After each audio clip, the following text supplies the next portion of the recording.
Radio Infinita, con el auspicio de BCI Corporate and Investment Banking, banqueros comprometidos con tu negocio desde 1937, presentan Mirada Financiera.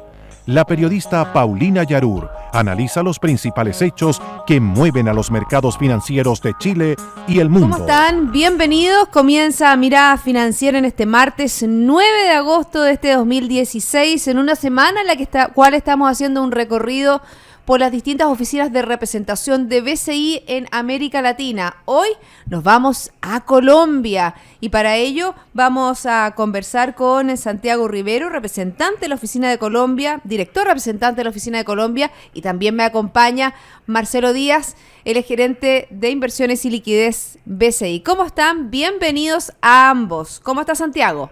Muy bien, muchísimas gracias, Paulina. Yo muy bien, muchas gracias por la invitación, Paulina.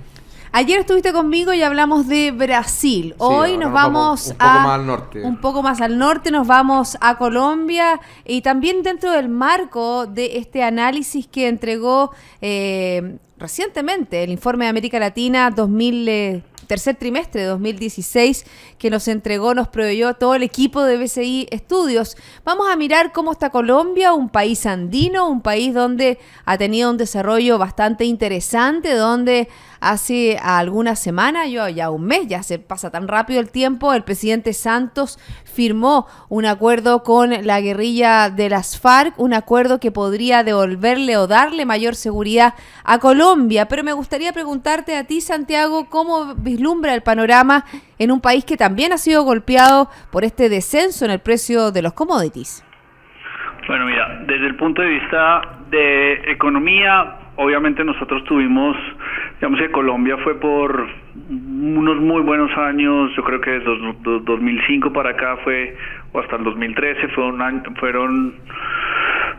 en los cuales se gozó de precios de petróleo muy altos, hubo un boom de inversiones en el sector petrolero, principalmente y minero, muy muy grande. Eso pues obviamente nos trajo enormes beneficios económicos, y ahora pues digamos que después de que ese boom se fue y esa un poco sobrevaloración de los activos en Colombia ya no existe, con el petróleo tan en niveles menores, pero lo que ha venido un ajuste. Hemos tenido devaluaciones importantes, pasamos casi de una tasa de 1.800 o 1.850 pesos por dólar a principios a mediados del 2014 a una tasa actualmente de 3.100 pesos y por ahí oscila. Entonces pues ha habido un periodo, digamos que de año y medio, posiblemente que se extienda por otro periodo similar de ajuste, con inflaciones altas, la tasa de intervención del gobierno ha venido incrementándose, pero con perspectivas positivas. Digamos que seguimos creciendo a tasas del 2,5% más o menos, y se esperaría que en el largo plazo volviéramos a recuperar tasas por encima del 4%. Oye, Santiago, y viendo desde acá un problema que hemos tenido todas las economías latinoamericanas con esta fortaleza del dólar, desde que cayó China, cayeron el precio de los commodities, nos hemos visto impactados y los bancos centrales han estado subiendo las tasas. Y ustedes ya llegaron, no sé, a niveles de 7,75, que es un alza casi de 325 puntos en menos de un año, generando un shock sobre el consumo, básicamente, y un ajuste, como decías tú, por la fuerte devaluación que tuvo el COP, el peso colombiano. ¿Cómo ves el futuro para adelante? ¿Tú ves ya con estos niveles de tasa convergiendo la inflación nuevamente? Sí, mira, los analistas lo que están diciendo es que en el la inflación en Colombia ha tenido dos efectos importantes en los últimos tiempos, o ha sido afectada por dos temas principalmente. Uno, obviamente la caída de los commodities. Eso afecta de manera importante la renta petrolera para el gobierno. Equivalía más o menos al 3% hace un par de años del PIB, que era un montón de plata, de ingresos para el gobierno. El sector minero en Colombia, minero me refiero a petróleo, minería, genera más o menos el 55% del PIB nacional. Eso era uno de los impactos, ese es uno de los impactos importantes. El otro impacto es la devaluación tiene un efecto importante sobre las materias primas que son importadas, que no se producen en Colombia, y eso impactó de manera puntual la inflación. Y el fenómeno del Niño, que yo no sé si Chile lo sufrió, pero el fenómeno del Niño acá en Colombia se conoce como este fenómeno donde se encuentran grandes periodos de sequía, hizo que también, digamos, que los bienes agrícolas tuvieran una alza importante. Y recientemente, se acabó la semana pasada, tuvimos un paro camionero de, creo que si no estoy mal, fueron 45 días en los cuales, pues digamos que el transporte de víveres a lo largo del país se vio afectado, y eso tuvo impactos en la inflación. La inflación actualmente en Colombia está en el orden del 8.6%, pero los analistas prevén que esta empieza a converger y a ceder en el segundo semestre de este año, y la idea es estar a finales de este año entre un 6.5 y un 7%, y la meta del gobierno nacional es efectivamente estar por debajo de 3% o 3,5% en el largo plazo. Santiago, y yo creo que allá se va a converger. Santiago, tú hablas de esta inflación alta, y obviamente que esto ha generado que la política monetaria sea bastante más restrictiva, o sea, no se puede hacer una política que ayude a expandir el gasto, y dentro de la economía colombiana los talones de Aquiles son la baja en el consumo, la inversión privada y un gasto público bajo. ¿Cómo se logra revertir este círculo que no es auspicioso para el crecimiento de Colombia? Pues mira, el gobierno lo que está haciendo es, digamos que el siguiente motor del gobierno para poder fomentar nuevamente el crecimiento en Colombia está principalmente enfocado en la infraestructura. Se acaba de lanzar, o se está lanzando, digamos que se está cerrando un periodo de financiación o de adjudicación de concesiones, principalmente de carreteras, lo que conocemos aquí 4G. El volumen es inmenso, o sea, no sé, pues Colombia, a diferencia de muchos países como Chile o Perú, digamos que tenemos el desafortunio o la fortuna de estar divididos por 3 cordilleras. Para muchas cosas es bueno, pero para efectos de conectividad es un dolor de cabeza. Y tenemos un atraso en carreteras absolutamente enorme, con lo cual el gobierno se propuso hacer temas de inversión en infraestructura o promover la infraestructura vía concesiones de manera muy importante. Si no estoy mal, la cifra debería estar rondando los $16 billones en los próximos 5 años, a 18 billones de dólares solamente en infraestructura. Y la infraestructura de carreteras, a diferencia del sector petrolero, es un área que digamos que promueve el empleo en zonas diferentes a las ciudades, porque pues por donde vas pasando carretera vas generando empleo, y genera mano de obra de manera mucho más amplia que el sector petrolero. Ese es uno de los temas, digamos, que va creciendo. Y el otro tema claramente es que con la paz, independientemente de que los acuerdos sean positivos o negativos como estén redactados, eso es un gran debate que se está dando ahorita en Colombia, o político más que todo, digamos que la paz lo que trae es, por lo menos nos quitamos el estigma de ser un país en guerra, y el turismo ha venido en franco aumento, lo cual digamos que son los dos motores que ahora uno esperaría que apoyaran a que la economía volviera a tomar el rumbo de crecimiento con inflaciones bajas. Santiago, pero obviamente que si bien este acuerdo con la guerrilla genera una visión positiva en cuanto a seguridad, en cuanto a visión que tienen los extranjeros de Colombia, obviamente que para los colombianos, para dentro de Colombia, hay que reabsorber una cantidad de personas que estaban fuera del mercado y que van a tener que ser reabsorbidos dentro de lo que es la dinámica económica. Así es.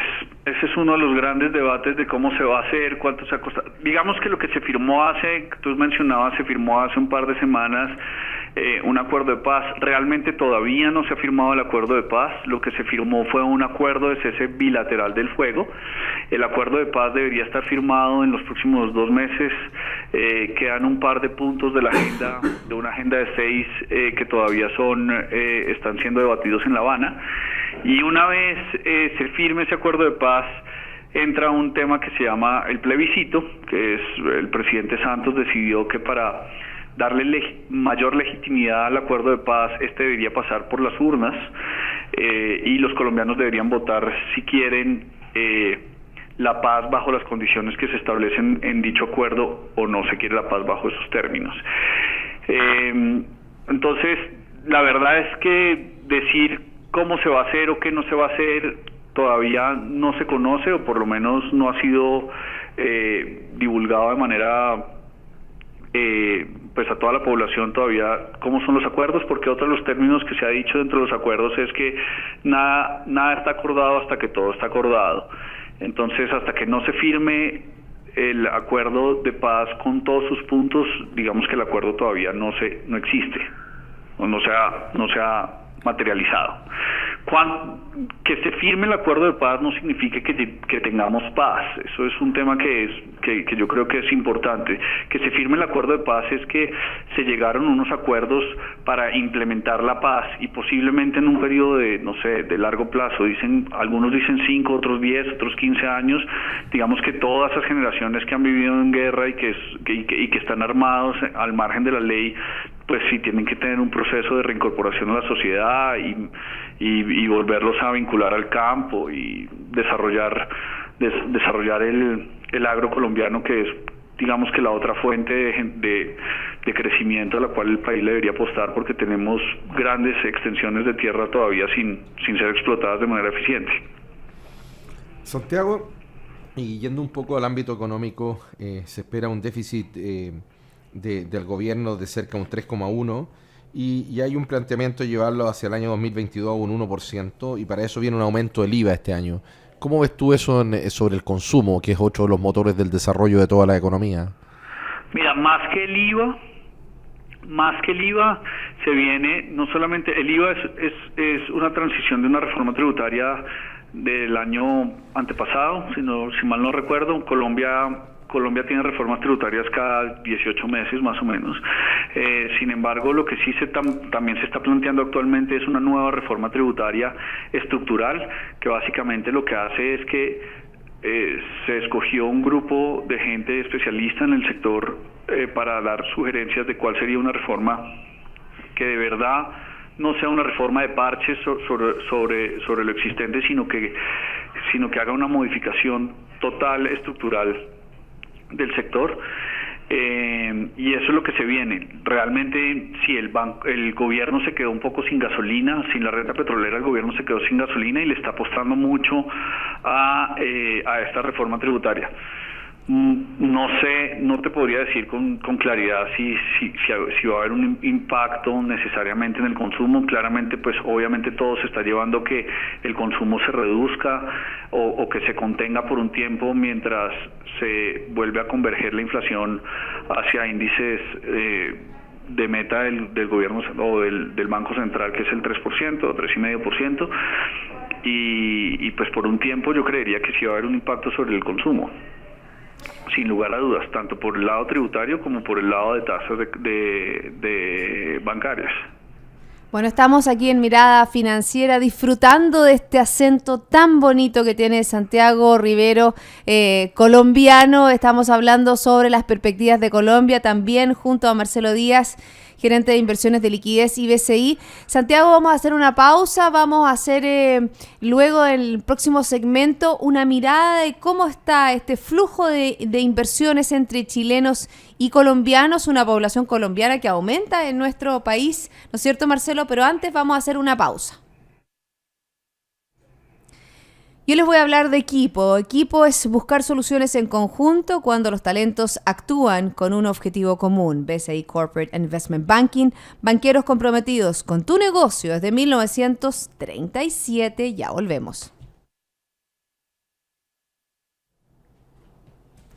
Ya estamos de vuelta, seguimos haciendo una mirada financiera con los ojos puestos en Colombia, y por eso estamos en contacto con Santiago Rivero, representante de la Oficina de Colombia, director representante de la Oficina de Colombia de BCI, junto a Marcelo Díaz, gerente de inversiones y liquidez. Habíamos anunciado de la posibilidad de hablar sobre las inversiones. tanto de Colombia en nuestro país como de los chilenos en Colombia.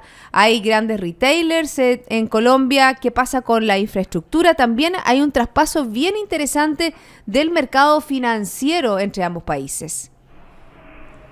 ¿Qué piensas tú, Santiago? Nosotros hablábamos recién del consumo, de cómo se vería afectado. Las principales empresas que han estado participando en Colombia en los últimos años han sido retailers, como decía Paulina, estaba Ripley, Falabella, tuvo la Polar que se retiró finalmente. ¿Cómo ves tú el futuro de las inversiones allá? Pues mira, Colombia, digamos que Colombia y Chile, yo diría que por un tiempo, digamos que 2012, 2013 e incluso antes ha venido, o sea, Colombia ha sido un gran receptor de inversiones chilenas en Colombia, como tú decías, en varios ámbitos. Está en algún momento, yo creo que fue 2012, 2013, fue posiblemente el segundo país con mayores inversiones en Colombia. Esa época fue la época en la cual Corbanca compró el Banco Santander y posteriormente el Banco Helm. Cencosud, por su lado, adquirió el retail de Carrefour, los franceses, con un amplio portafolio de finca raíz para desarrollar su negocio en Colombia. También invirtió el sector automotriz, del cual ustedes tienen bastante más desarrollado que nosotros. Aquí tenemos a Indumotora, a SK Bergé, a Derco. Y por el lado de servicios, pues está Falabella, que entró, yo creo que fue de los primeros que entró con fuerza a través de Sodimac, después directamente abrió Banco Falabella. Parque Arauco está haciendo sus primeros centros comerciales. Creo que este año termina un centro comercial de los más grandes de Colombia, por lo menos. Mall Plaza también. CMPC viene incursionando en el sector de papeles y diapers o pañales, como se les dice. Y el Grupo Solari también tiene ya tiempo atrás acá en el sector energético. O sea, ha venido, digamos que se han venido consolidando los grandes grupos en Colombia y han venido a invertir. A unos no les ha ido tan bien. La Polar y Ripley retiraron sus operaciones en Colombia recientemente. Pero digamos que los que siguen acá, como los mencionados anteriormente, entiendo les ha ido bien. No diría que con las expectativas en todos los casos que se habían puesto, pero bien. Y por el lado de Colombia, en Chile, bueno, pues el sector público colombiano, que principalmente liderado por ISA, que es Interconexión Eléctrica S.A., y empresas públicas de Medellín, han tenido inversiones importantes en Chile. ISA en carreteras, me corriges, Marcelo, pero una de ellas es Entre Ríos y, bueno, sí. No sé. También está Alsacia, con que participó de la licitación del Transantiago. Exacto. EPM compró Aguas de Antofagasta recientemente por una transacción bastante grande, casi por encima de los $900 millones. Y hay otras compañías que también tienen operaciones industriales allá, como son el Ingenio Manuelita, Carvajal, La Jover, Fanalca en el sector de basuras y transporte público. O sea, digamos que el flujo de negocios se viene dando y debería ser algo natural, porque pues en Latinoamérica, Brasil hoy es un caso aparte, Venezuela no es un sitio donde los colombianos o chilenos quisieran hoy invertir, Ecuador más o menos, pero tampoco tiene la estabilidad política que los inversionistas quisieran, y pues queda Colombia, Perú y Chile, y digamos que son como los mercados naturales para nosotros tres. Entonces yo creo que ese flujo se va a seguir solidificando. A mí me gustaría que hubiese, como representante además del Banco Chileno en Colombia, me gustaría que hubiese más flujo comercial. No es tan volumétrico como uno esperaría, pero me imagino que en el futuro debería seguir creciendo. ¿Y qué pasa con el mercado financiero, Santiago, entre ambos países? ¿Cómo es? Me estás preguntando, si comparo uno con otro. ¿Cómo está esta relación? Porque hay mucha transferencia entre el desarrollo del mercado financiero. ¿Chile ha aportado mucho al desarrollo de Colombia en esa área? Mira, yo creo que ha sido una experiencia muy bonita. A nosotros, como digamos que el Banco de Crédito e Inversiones tiene una muy buena imagen como proveedor de servicios financieros en Chile para los colombianos. O sea, el Banco de Crédito e Inversiones tiene una muy buena imagen en los bancos colombianos de cómo se hace, de cómo maneja su negocio en Chile. Y por ende, en muchas ocasiones nos han pedido bancos locales muy grandes apoyo para aprender las buenas prácticas que el Banco de Crédito tiene en sus operaciones locales en Chile, para poderlas implementar aquí en Colombia. Yo creo que ese es como uno de los grandes beneficios de transferencia de conocimiento. Al sistema financiero colombiano le ha ido muy bien acercándose hacia el norte. Los bancos colombianos han crecido más hacia Centroamérica, sobre todo lo que son Bancolombia, sí, Banco Bogotá, que son los indiscutibles líderes, pero la vivienda también tiene inversiones en Centroamérica.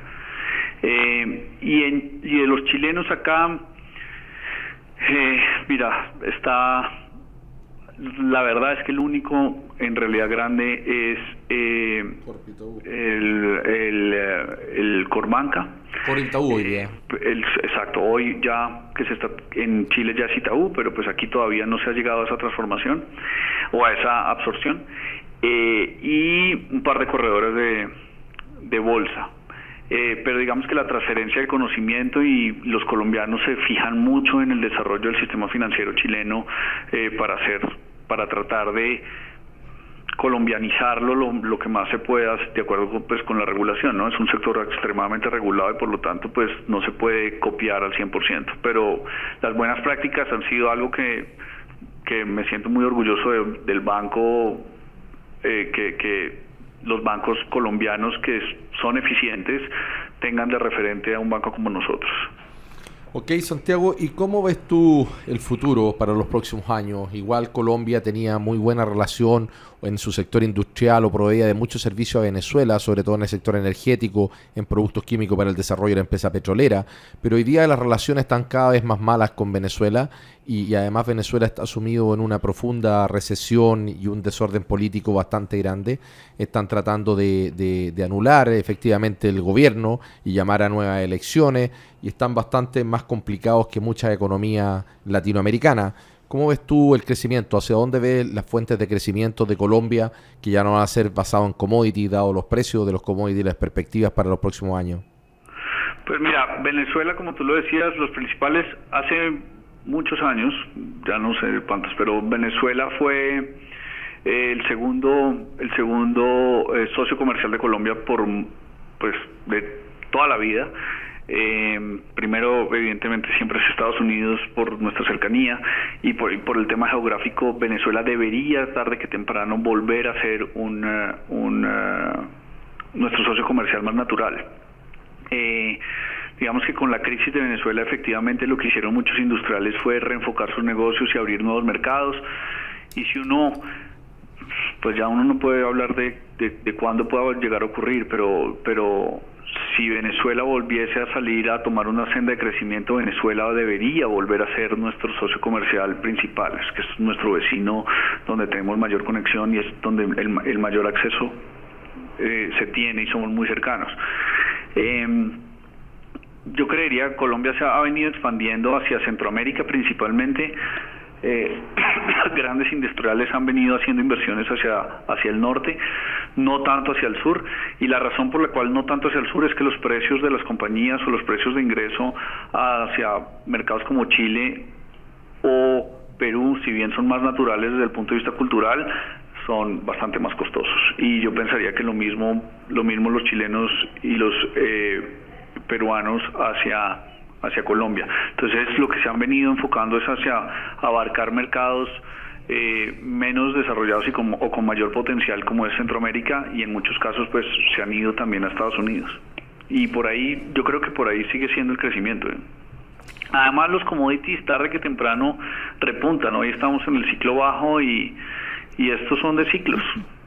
¿Cuánto duren? Eso sí es una pregunta... Nadie lo sabe. La bola de cristal la dejé en mi casa. Nadie lo sabe. Exactamente, nadie sabe, pero obviamente hay certeza de que los precios de los commodities no debieran llegar a como estuvieron en el año 2010-2013, que ahí fue el verdadero boom en el precio de los commodities, y eso por supuesto que exige una reacudación de lo que son los sectores productivos de los distintos países. Hablando de la bolsa colombiana, Santiago, a nivel regional se dice que durante este tiempo, en este tercer trimestre, hay una recuperación, aumenta entre un 4 y un 14%. ¿Cómo lo ven ustedes? ¿Cuáles son las perspectivas de inversión más interesantes? Mira, la Bolsa de Colombia es una bolsa realmente, yo diría que pequeña, pero con gran potencial. Incluso recientemente, y esto es muy importante, la bolsa de Brasil, de Bovespa, pues en realidad compró un porcentaje no menor de la Bolsa de Colombia, lo cual dice mucho del potencial de nosotros, pues de la bolsa en general. Pero realmente digamos que aquí está movida por números que se cuentan, por compañías que se cuentan con las dos manos. O sea, ha habido más un tema de consolidación de la bolsa y no necesariamente, este sí es opinión absolutamente personal, no necesariamente la bolsa en Colombia refleja los precios reales de las compañías, ni para arriba ni para abajo, o sea, porque está movida por muy pocos oferentes y por muy pocos o sea, no hay tanta oferta de papel y tampoco hay y los agentes que mueven el mercado, como los fondos de pensiones, etcétera, son también contados con las manos. Pero digamos que el potencial de la bolsa está enorme y el siguiente potencial que debería existir es cuando logremos consolidar el MILA, que sería la consolidación de las tres bolsas, chilena, peruana y colombiana, pero pues hay unos temas tributarios que todavía tienen que resolverse. Exactamente, ese ha sido el principal problema del MILA, esta bolsa integrada que no ha tenido mayores transacciones, específicamente, como decías tú, Santiago, por el tema tributario. Se nos acabó el programa, desgraciadamente. Se nos fue muy rápido. Santiago, viste que media hora no era nada de programa cuando estamos conversando de temas tan interesantes, de una economía tan interesante como la economía colombiana. Queremos agradecerte junto a Marcelo que nos hayas acompañado en esta visión que tiene Santiago Rivero, representante, director de la oficina de BCI en Colombia. Muchas gracias. Muchas gracias, Marcelo. Muchas gracias, Paulina, por el tiempo y la dedicación. Que estés muy bien. Adiós, que te vaya muy bien. Chao. Una interesante visión de un país andino como es Colombia, un país que, al igual que Chile, ha sido golpeado por el precio de los commodities y, por supuesto, que tiene los desafíos de este ajuste en una política fiscal, en un ambiente donde el crecimiento es cada vez más escaso. Y tiene todo un tema con el narcotráfico y la guerrilla, que es un tema que él decía, es un tema que lo arrastran hace muchos años y que lo ha complicado y que ellos ven por fin como una senda de paz que los puede llevar hacia el desarrollo. Exactamente, en 5 o 10 años plazo sería más o menos el proceso que ellos vislumbran de recuperación de este país en materia, ¿no es cierto?, de este acuerdo de paz con la guerrilla. Marcelo, 1.000.000 de gracias. Se nos fue volando el programa. Gracias por haberme acompañado. Gracias por la invitación. Y a todos ustedes, sigan en compañía de Radio Infinito. Esto fue Mirada Financiera, con el auspicio de BCI Corporate and Investment Banking, banqueros comprometidos con tu negocio desde 1937.